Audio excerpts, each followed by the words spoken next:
Orang yang sudah hidupnya itu dihidupkan oleh firman Tuhan, orang yang hidupnya sudah diteguhkan, dikuatkan oleh firman Tuhan, pasti hatinya lapang.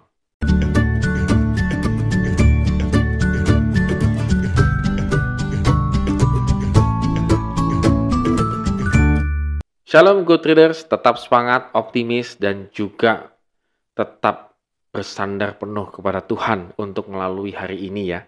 Karena Tuhan begitu baik dalam kehidupan kita. Dan kita akan kembali melanjutkan renungan kita di Mazmur 119 ayat 25 sampai dengan 32. Tetap semangat membaca dan merenungkan firman Tuhan.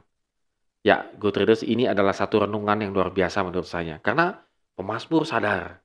Dia mengatakan di ayat yang ke-25, jiwaku melekat kepada debu, artinya dia selalu dekat dengan kematian. Waduh, ini ya. Pagi-pagi sudah ngomongin kematian ya. Ya memang, karena hidupnya kita pada hari ini, itu sangat dekat dengan kematian. Apapun yang kita lakukan, itu dekat dengan kematian. Nyebrang jalan gak hati-hati, itu pun dekat dengan kematian, begitu ya. Maka dia mengatakan, hidupkanlah aku sesuai dengan firman-Mu. Kalau aku ini debu, maka aku meminta kepada Tuhan supaya aku berharga. Bagaimana caranya supaya aku berharga? Adalah dengan firman-Mu. Engkau yang menghidupkan aku, menginspire aku, menguatkan aku, supaya aku bisa hidup. Hidupnya seperti apa? Jalan-jalan hidupku yang aku ceritakan tentang ketetapan-ketetapan Tuhan. Hidupnya yaitu melakukan ketetapan-ketetapan Tuhan. Bahkan dikatakan, hidupkanlah aku, supaya aku mengerti, ayat 27, supaya aku mengerti petunjuk titah-Mu, supaya aku merenungkan perbuatan-perbuatan-Mu yang ajaib.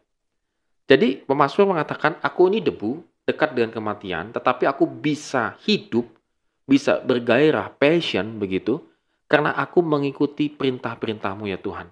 Dan boleh merenungkan perbuatan-Mu yang ajaib. Jadi kalau kita ini boleh dikatakan digambarkan oleh pemazmur adalah orang yang debu betul, tetapi dari debu ini kita dihidupkan untuk kembali merenungkan perbuatan Tuhan yang ajaib. Yang kedua, jiwaku menangis karena duka hati, ayat 28. Artinya apa? Memang betul.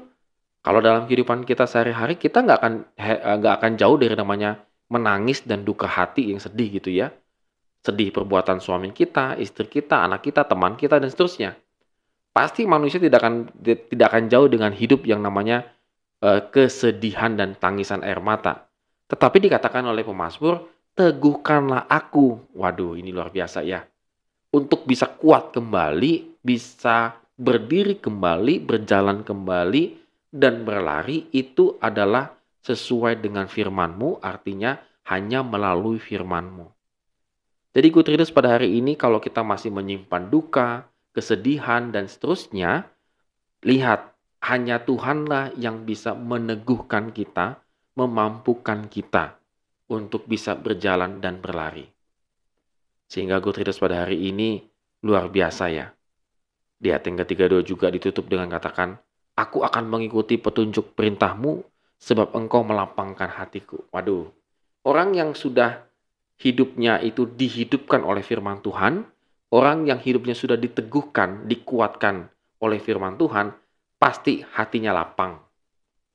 Lega hatinya, tenang hatinya. Sehingga apapun yang terjadi dalam kehidupannya, it's okay. Tetapi kalau kita masih kita masih dalam keadaan kematian rohani, tanda petik ya, dalam keadaan kedukaan, sedih terus-terusan, maka kita hatinya nggak lapang, nggak teduh. Oleh karena itu, Good Readers, pada hari ini kita belajar lagi ya, bagaimana hati kita supaya lapang, itu cuma harus hidup sesuai firman Tuhan. Kedua, diteguhkan, dikuatkan oleh firman Tuhan juga.